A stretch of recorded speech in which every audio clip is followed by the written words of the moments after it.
Welcome back to another Guideline review. Today we are tackling Old Guard that just premiered on Netflix. This is, of course, adapted from a comic book and is directed by Gina Price Bythewood that has done a lot of stuff, Love and Basketball, and a lot of stuff, been nominated for a lot of stuff. So, of course, you have a good director going into this.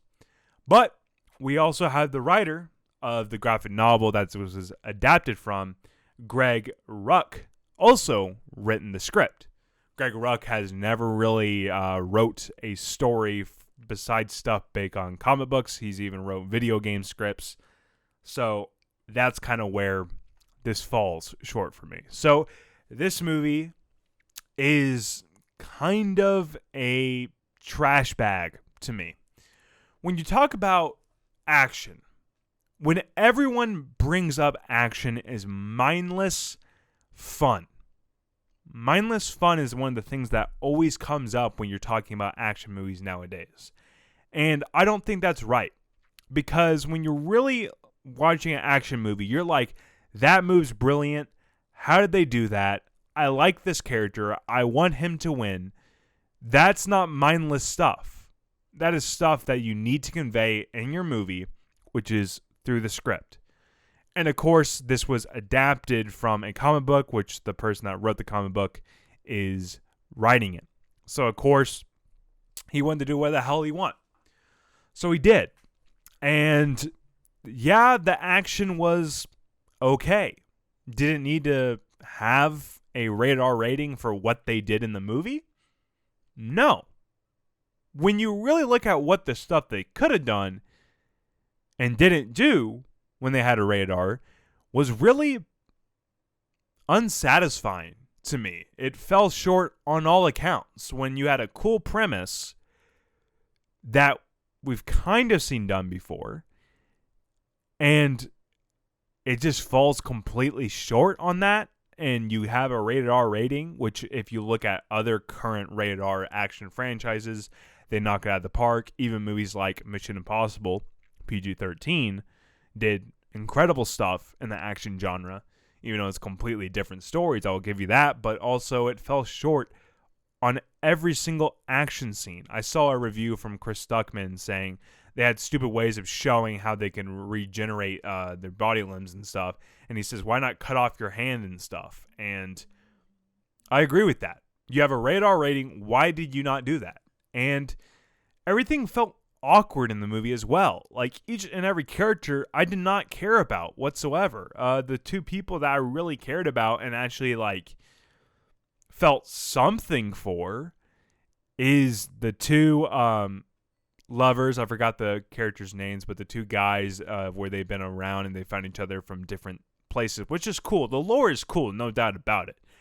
But the execution was less. Like, you saw this relationship, you liked it, but what is this relationship? They just say I love you in the movie multiple times, but what is it giving you? It's just there to be there. I don't know if that's in the comic book, but it's like, why do they? Like, I know they connect, but why do they connect? They don't ever get into that.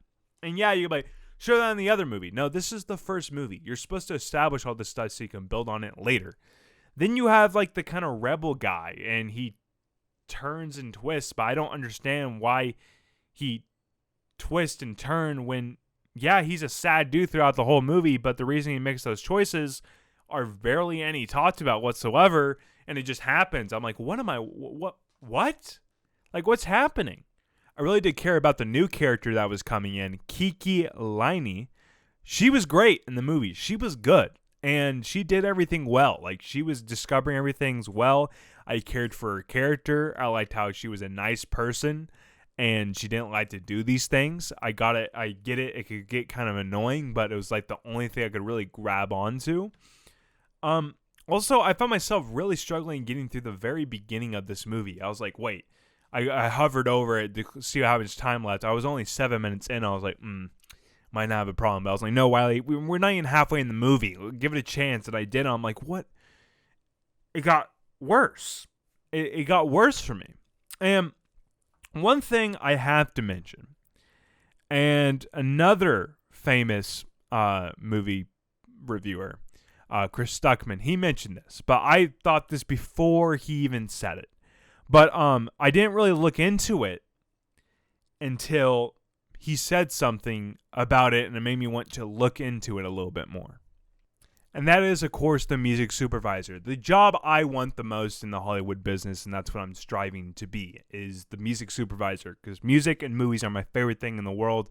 And when it's done well, you can really notice. And when it's done bad, which I haven't really noticed in a movie. And I'll be honest. Yeah, I've seen bad movies, but honestly, it's more of what the other stuff, like the really key elements to a movie, like directing, writing, and all that is what I notice first. But then when the movie's bad already and you look deeper into what the flaws are and they're very apparent, that's when you have a problem. So, of course, the music supervisor for this movie is Julia Michaels. Okay. Don't know who the hell that is. Guarantee you guys don't know who that is as well. And the music supervisor, of course, makes the music and makes sure the rights and everything goes so well. So they have to kind of organize a playlist, if like you will, and then put that for a movie. And Julia Michaels has done these movies in the past. A Star is Born, Pitch Perfect, What's Your Numbers, The Big Year.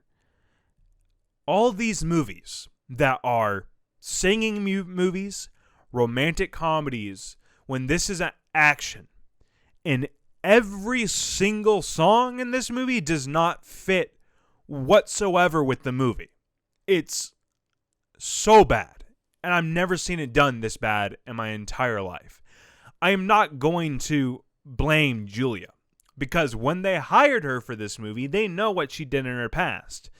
Yeah, you can get what you want from that and say, hey, maybe we can try Julia for this and see if she can do an action movie, and she clearly can.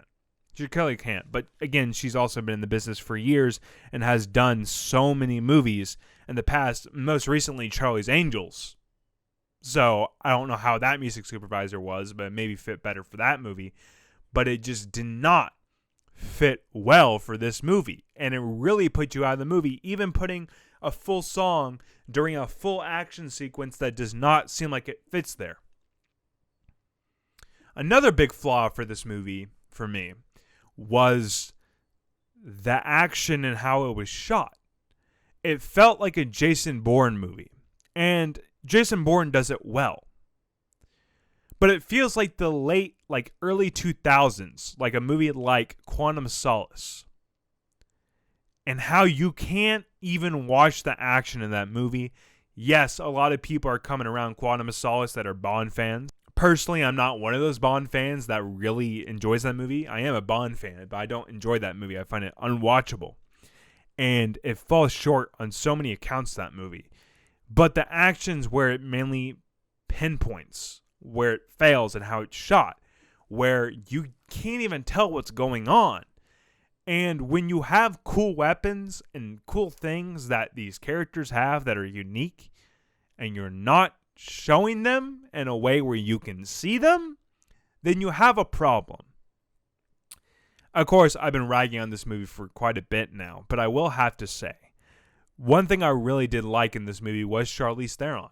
I did like her interacting with, Kiki's character quite a bit. And I did like those two characters and their chemistry. I really found that fascinating. And also, Charlize Theron's character's axe is one of the coolest weapons I've seen in a while. I want to see John Wick have his hands on that. But again, you can be like, he always keeps on mentioning John Wick. I love John Wick. It's one of my favorite things. You got a point there. Everything can't be related to John Wick. But what I can do is I can show how action is presented and how it's done well and when you care about the characters. There is not much here besides Kiki's character where you know the backstory that you really care about in this movie besides her. Yes, you get a little with Charlize Theron, but she's so secluded in herself and her personality that it's like, what am I supposed to grab onto? And the action's not like, oh, super cool at any moment in the movie for me. And John Wick does all that properly. I personally love Atomic Blonde with Charlize Theron. I think that's a great little movie that I did enjoy that tried to be a John Wick, but I could watch the action for that movie. I felt for her character in that movie. I enjoyed it. Great soundtrack too. great soundtrack. And you talk about that movie that people saw it, they're like, I like the soundtrack, you know? So that's another upside. But it's not because Charlize Theron and the main character is a girl. No, I actually find it badass when the main person is a girl. Like Resident Evil, the early days when she's the main. That's awesome. Or movies like Hannah. The original movie Hannah is awesome in itself. So, like, get that out of your head because that's not where I'm going. But honestly, I feel like this movie just falls short on all accounts. It's going to do well for streamings. We're going to get a sequel. Get a different music supervisor, please, because, oof, I have not heard that. And again, no hate towards Julia on this. She was in a completely different genre before doing this movie, and it just did not fall right. It was trying to be a Fast and Furious. It really, really did.